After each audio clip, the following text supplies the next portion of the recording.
welcome to the Great Detectives of Old Time Radio, brought to you today by BetterHelp.com. From Boise, Idaho, this is your host, Adam Graham. If you have a comment, email it to me, box13@greatdetectives.net. Follow us on Twitter at Radio Detectives and become one of our friends on Facebook, facebook.com/Radio Detectives. In a moment, we're going to get into today's episode of yours truly, Johnny Dollar. But first, I have a word from our sponsors at BetterHelp.com. Is something interfering with your happiness or preventing you from achieving your goals? BetterHelp will assist your needs and match you with your own licensed professional therapist. Within 24 hours, you can start communicating. You'll be able to meet in a safe and private online environment at your convenience. No waiting rooms. You can send a message to your counselor anytime and you'll receive timely and thoughtful responses. Plus, you can schedule weekly video or phone session. It's more affordable than traditional counseling and financial aid is available. The service is available worldwide. There's a broad range of specialties available, including areas such as depression, sleep, and relationships. Anything you share with BetterHelp is confidential. You can check out the testimonials posted daily on their site and get an idea of how they've helped meet the needs of real people with affordable mental health services. As a listener to the Great Detectives of Old Time Radio, you'll get 10% off your first month.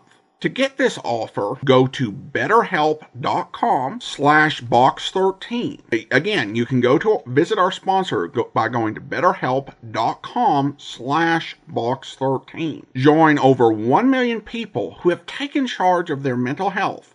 Again, that's betterhelp.com/box13. Now we're going to get into today's episode of yours truly, Johnny Dollar. And this is what I've often referred to as a rehearsal. However, from research I've done, it appears that these are unedited drama portions. That is, the speaking part is recorded and they took these portions and edited and inserted music later on. That's the new consensus as to what happened with these particular shows. So these are unedited drama portions. And you'll get to hear a little bit of what can happen during a radio recording, as there are a few bloopers and stumbles in this. The program actually aired on May 26th of 1951, and the title is The Lillis Bond Matter. From Hollywood, it's time now for Edmund O'Brien as Johnny Dollar. You're the man who was sent here by the bonding company, aren't you? Yeah, that's right. Who's this? My name is Shade, Pat Shade. I'm a private detective working on the case for the bank. Fine. I didn't know they'd hired one, too. They call me every once in a while, tracing phonies mostly. Is there any chance that you know the missing messenger? Yeah, I know, Lillis. I had him tagged as a clean, honest kid. I still have. What do you think happened then? I'm afraid he was either snatched or killed, or both. But that's just my opinion. I wondered if you'd like to get together and compare notes. I don't have any notes yet, but I'll be glad to pick up your brain. Pick up your what? I don't have any notes yet, but I'll be glad to pick your brain. Any place you say.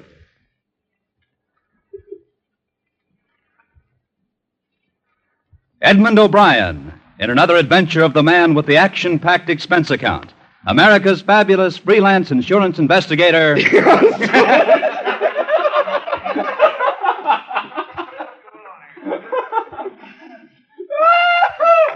While we're stopped, Let's go back. Let's take the whole opening again. Bob, I have just a little too much voice. Oh, geez. You mean I'm screaming?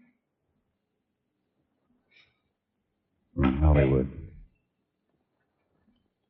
From Hollywood, it's time now for Edmund O'Brien as Johnny Dollar? You're the man who was sent here by the bonding company, aren't you? Yeah, that's right. Who's this? My name is Shade, Pat Shade. I'm a private detective working on the case for the bank. Fine. I didn't know they'd hired one, too. They call me every once in a while, tracing phonies mostly. Is there any chance that you know the missing messenger? Yeah, I know, Lillis. I had him tagged as a clean, honest kid, and I still have. What do you think happened then? I'm afraid he was either snatched or killed, or both. But that's just my opinion. I wondered if you'd like to get together and compare notes. I don't have any notes yet, but I'll be glad to pick your brain. Any place you say.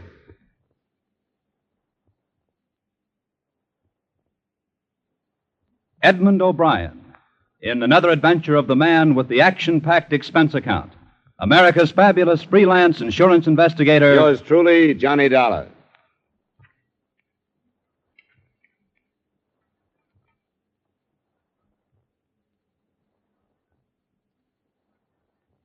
Expense account submitted by Special Investigator Johnny Dollar to Home Office, Great Northern Bonding and Surety Company, Hartford, Connecticut.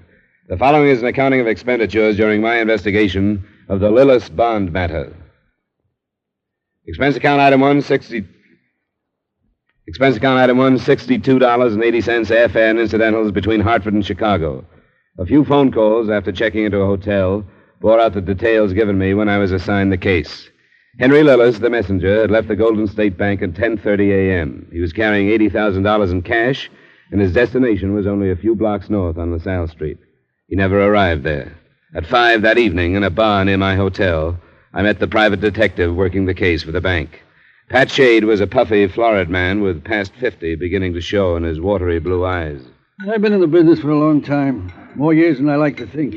Left the police force and opened my own office in 1931, when Chicago was still the rawest town in the country. Not exactly overdone right now, is it? Quieted down a lot. Just as well for me. I'm too old for the rough work I used to do, and I'm getting older.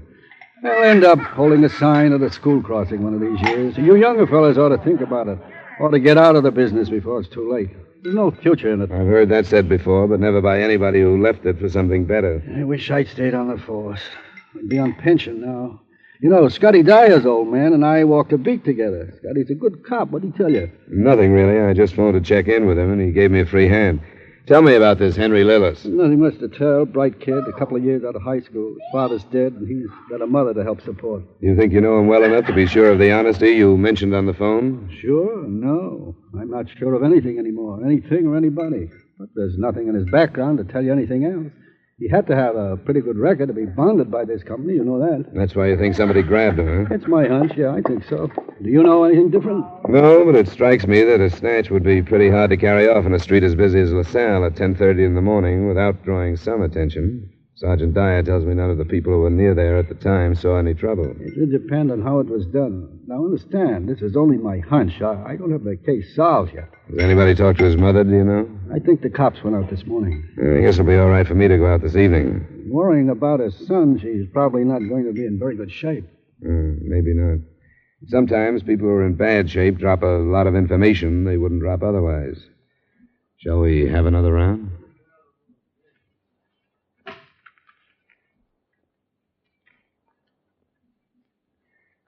The Lillis house was a small one in a respectable but not plushy neighborhood. It had been painted recently, and its yard was well tended.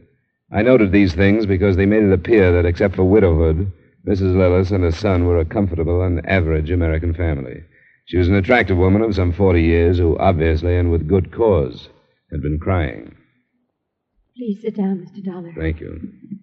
Police have already been here. I suppose you know that. Yes, I knew they'd come. They didn't say it in so many words, but after they left, I realized they suspect that my son is responsible for this crime, don't they? They aren't sure of anything yet, Mrs. Lillis. It's terribly difficult, as a mother, to be fair and honest. If Henry did this thing himself, then at least he may be safe and unharmed, and he may come back and take his punishment. Do you understand? Of course I do. Naturally, my first instinct was to defend him against the suspicion. I couldn't believe it was possible that my son was a thief. But then I realized if someone else was responsible, then Henry had been kidnapped and would be in serious danger. So now, Mr. Dollar, I'm praying that my son is guilty. And if he is, I'll do everything I can to see him brought to justice. I know it's a bad situation for you, but I'll make my part of it as easy as I can. Did your son say or do anything that would have indicated he was planning anything like this? Was he in trouble, or was there anything he wanted to get away from? No, nothing that I noticed. Henry was forced into manhood quite early. He's been without a father since he was 9. He became quite independent, and he shared very little of his outside life with me. He may have wanted to get away from me, however. You mean that he didn't like his responsibility? Yes, he wants me to marry again. I understood that he wasn't your sole support. My husband left me a small income from his insurance. I own this house, but Henry's earnings have always helped. Who are his friends, Mrs. Lillis? I may want to talk to them. He sees hardly any of the friends he made in school. Most of them went on to college. There's one I know of, Raymond Lockhart. He works in the service station on North Michigan Avenue. And you don't know who your son spent the rest of his time with? I'm afraid I don't. Oh, I was very wise. I wasn't going to make the same mistake so many widows do with their sons, with possessiveness and too much prying in the name of protection. I let Henry work out his own life and asked very few questions. I was so wise. If Henry is guilty, I'm to blame for it. And he must be guilty and not dead.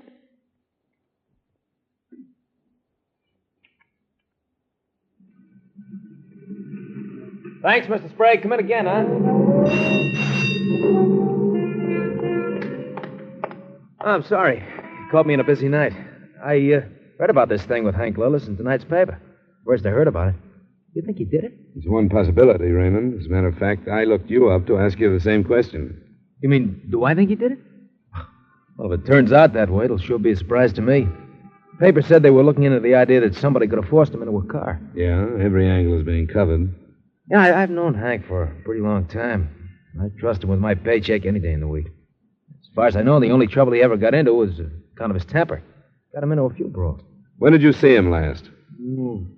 Gosh, I don't remember. You see, we used to get out in the town together once every 2 weeks or so, but we haven't for a couple of months. He won't admit it, but I think that he's pretty thick with this girl he's going with. Oh? I didn't know about that. Yeah. They stopped in here one night to gas up. It's her car. She's pretty all right.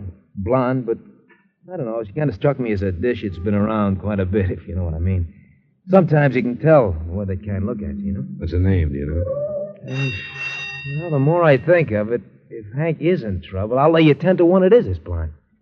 What the devil was her name? I talked to him about her. Lily, or Lillian, I think. Oh, what was her name? His mother doesn't know about her, I take it. She didn't mention any girl. No, this one is not the type to take home to Mother. He said he met her at the bank somewhere. I can check that then. Yeah. Be right with you. Right with you. If her father is some kind of a guard there or something. Guard? A private detective by any chance? Was her last name Shade? Shade, that's it. Lillian Shade.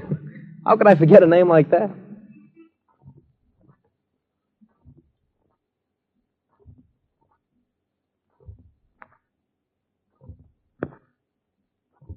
Go ahead. Pour yourself another drink, Shade. I've got an extra bottle in my luggage. Yeah. Did you tell the police about this? Not yet. This will be the end for me if she's mixed up in it. You know where she is?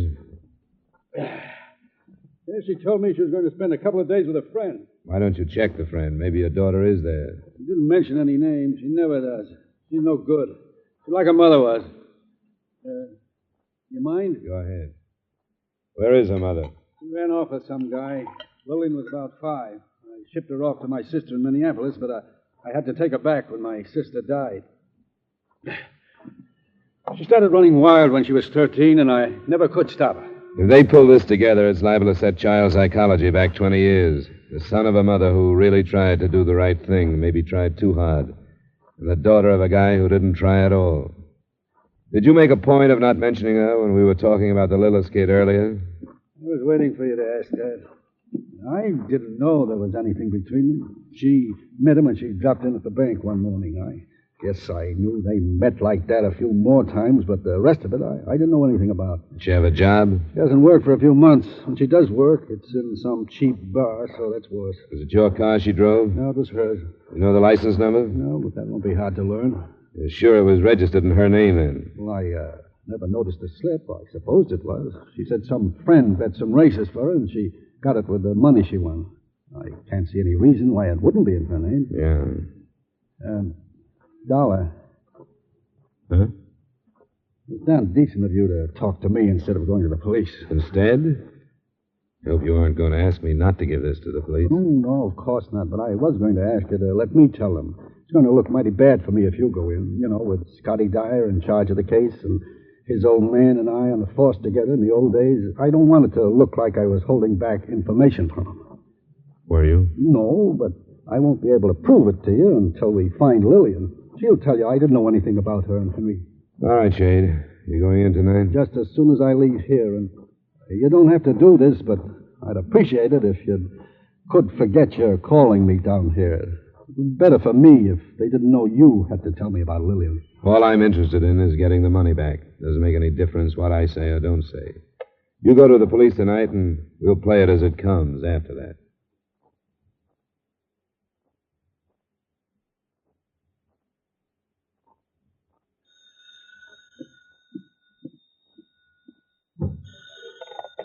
$20. Sergeant Dyer, Dollar. Oh, yeah, Sergeant. You're on it early this morning. Anything doing? Henry Lillis just gave himself up. When? This morning? Yep. Hitchhiked in from someplace up the lake. Something about a fight with one of the men in the deal. Messed up some. What about the money? They need some medical work before we can get a decent statement from him. Shock, mostly. I put him in the hospital. Didn't he say anything? And he kept mumbling something about somebody with a name like Saunders. Go on down. We'll talk to him as soon as we can. I think he'll be ready to tell his part of the story anyway.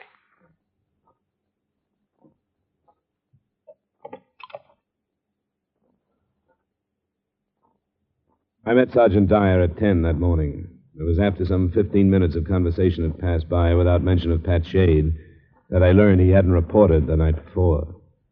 I brought up the subject myself, and Dyer knew him well enough to automatically reach for the phone and call the bar at my hotel. Shade had stayed there until it closed. 3 more calls to his office, his home, and the bank failed to raise him. But right then, it didn't seem too important to the case, since Henry Lillis was in custody. We got in to see him at 11:30.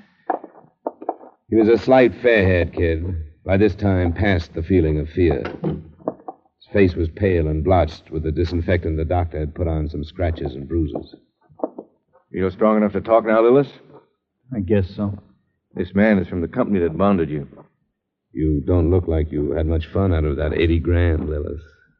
No, I didn't. Where is the money? I don't know where it is now, but we took it to a house above Lake Bluff. Who is we? I don't care who it hurts now. Lillian Shade. She was with you then. She was with me or I was with her. I don't suppose it makes any difference. We were together. You mentioned hurting somebody. Do you mean her father? Yeah. He talked to me about her once. He told me she wasn't any good for me. I hated him then for saying that about his own daughter, but I sure wish I'd listened to him. I wish I'd believed him. None of this would have happened if I had. It did happen, Lillis. We want to know about it. Everything about it. I don't know exactly how it started. I met her and I was stupid. I'd never known anybody like her before, and it sort of seemed as if we were in the same boat. What do you mean, the same boat? Well, neither one of us had all the things we wanted, and it looked like we never would. If everybody in that boat turned criminal, there wouldn't be enough banks to go around. I never thought about it before, the way she did, but the longer I went with her, the more I began to. She'd done other things, never anything like this. What kind of thing?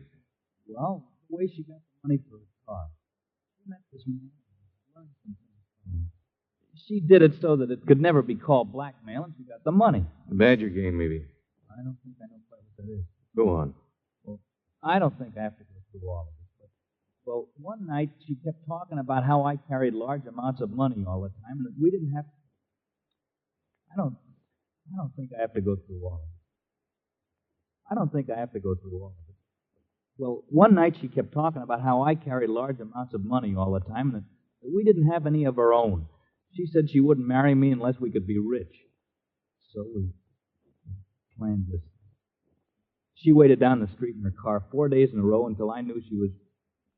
She waited down the street in her car 4 days in a row until I knew I was making a big transfer. You knew how much you were carrying? Not exactly, but well, I'd worked there long enough to know when it was a big amount, you know, according to where it was going and things like that. So yesterday morning I got into the car, and by the time I was due back at the bank, we were out of town. This house near Lake Bluff where you went, who's it belong to? She said a friend who was on a trip someplace. She had a key.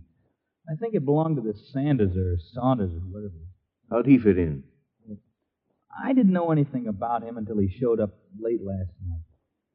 And I found out that Lillian didn't have any idea of going away with me like she'd said. From the beginning, she knew she wasn't. She was just using me, and this man, she'd call him Red, he told me to get out. How much money was your share? None of it. Not any of it. But I didn't even care about that. But Lillian had used me. Miss Red told me I went crazy, I guess. There was a fight. That I barely remember. I left the house. I don't know where I went. When it got light, I on the highway and started hitchhiking. Nobody picked me up because I was all bloody and my clothes were torn. And finally, this man did. He was a minister.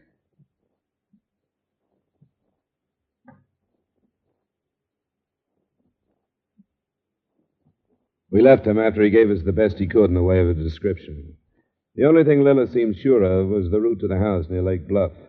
The three-state alarm was put out on Lillian Shade and the red-headed man in a green club coupe. In less than an hour, the sergeant and I had made our 20-mile trip and were approaching the place on a dirt driveway that stretched some 50 yards to the road. Hey, hold it. It might not be as empty as it looks.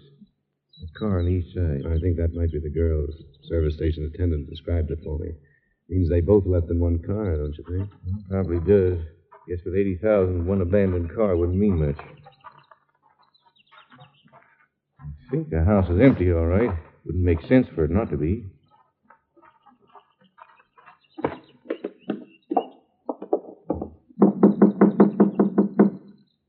No.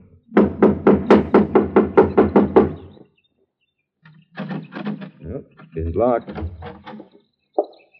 Look, through here. Look at the furniture. That's where the fight went on.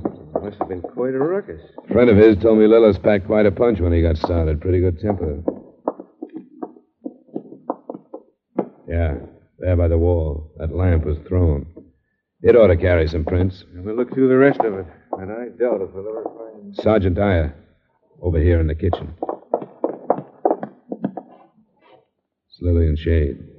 She's dead.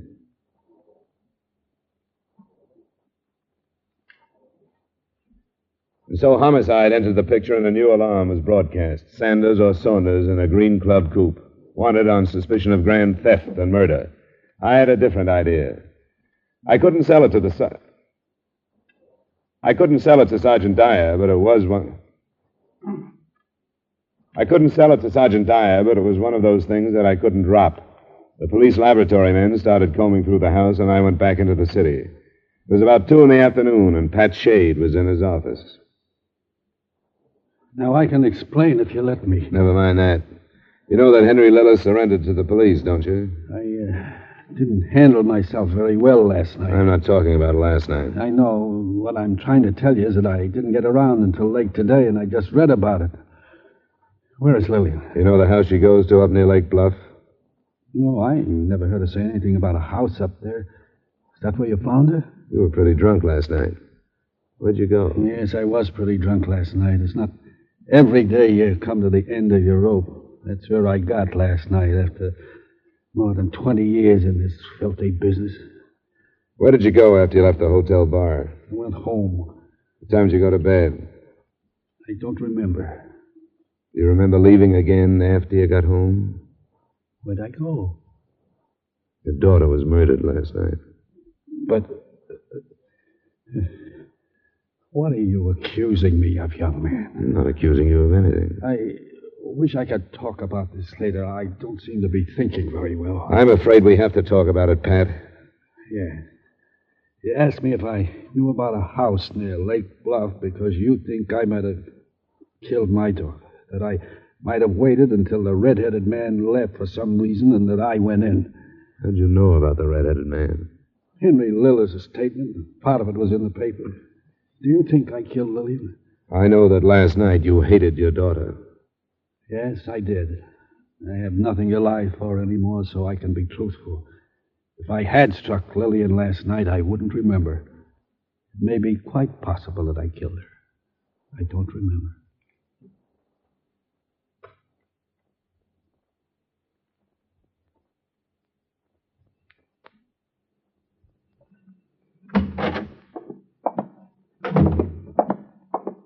I understand you found Pat Shade, Dollar. What do you have to say? Well, I'm not sure what he said because I don't know if his mind was working well or badly. Here, this is the on-the-spot report from the lab men. There's more you can see before we start back. Thanks.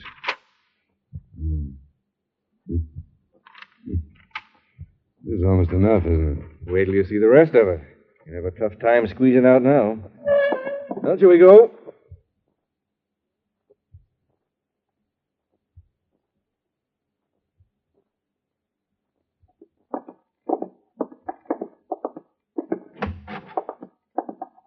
I hope you don't mind us busting in like this. Hello, Lillis. Hello? We wondered if you could help us on a few details we're confused on. All right. Are you sure that the only cars that came up to Lake Bluff were Lillian Shades and this Saunders? They're the only ones I knew about. Were there more? That's what's confusing us. Now, this fight, it was in the front room and not in the kitchen, is that right? Well, it's hard to remember, I think so. And after And after that, you left, and then you caught a ride into town and gave yourself up. Yeah. Why'd you give yourself up, Lillis? I don't know why. It just seemed like the only thing I could do. Because maybe you thought if you gave yourself up on a grand theft charge and told a sad story that we'd never think of you in regard to murder. Murder? That's a dirt driveway, Lillis. The only car that drove up that driveway was Lillian Shades. Looks like there wasn't any red-headed man there at all, doesn't it? Like you messed up that room to make it look like there'd been a fight. Fingerprint men aren't... All right! I didn't mean to kill her. We got out there and we had the money and she got scared. We looked at all of it. She went to pieces. She wanted to take it back, and I knew we couldn't. I lost my temper and hit her because I was excited. I thought she was faking, but she wasn't. She wasn't faking. I didn't mean to. We can go, can't we, Sergeant? Yeah. I'll come back later for a statement.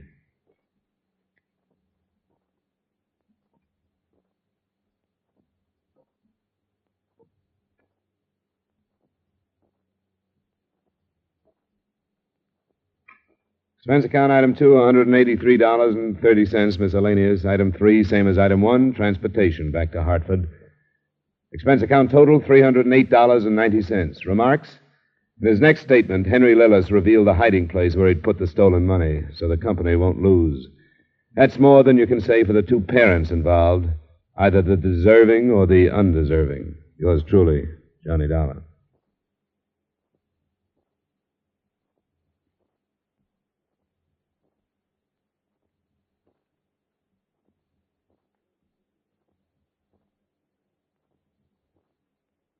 Yours truly, Johnny Dollar, stars Edmund O'Brien in the title role and is written by Gil Dowd with music by Wilbur Hatch. Edmund O'Brien can soon be seen in the Paramount Pictures production Warpath. Featured in tonight's cast were Herb Butterfield, Jeanette Nolan, Tony Barrett, Tim Graham, and Gil Stratton, Jr. Yours truly, Johnny Dollar, was transcribed in Hollywood by Jaime Del Valle.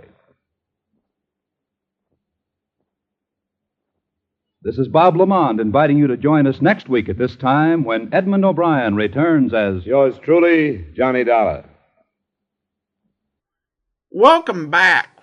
This episode features a typical O'Brien-era moral, which is that whether you do the right thing or the wrong thing, everything's pretty much going to turn out terrible.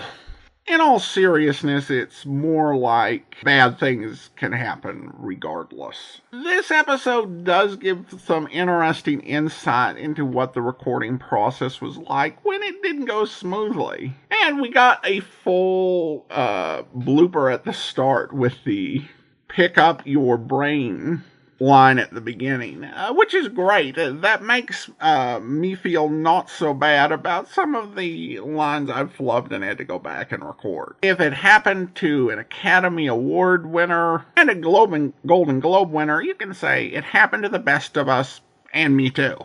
Now, in the recording that circulates, there's a couple 3 minutes of additional recording, which is essentially, it sounds like they were going back to pick up various lines, which may not have been done perfectly to everyone's satisfaction, but there's not really great value for the purpose of our podcast of spending, 3 minutes just listening to that. All right, well, I do want to go ahead and thank our Patreon supporter of the day. And I want to go ahead and thank Bruce. Bruce has been one of our Patreon supporters since April, currently supporting us at the Shamus level of $4 or more per month. Thanks so much for your support, Bruce. And that will do it for today. Join us back here tomorrow for Under Arrest. And then we'll be back next Friday, another episode of yours truly, Johnny Dollar. In the meantime, send your comments to box13@greatdetectives.net. Follow us on Twitter at Radio Detectives and become one of our friends on Facebook, facebook.com/Radio Detectives. From Boise, Idaho, this is your host, Adam Graham, signing off.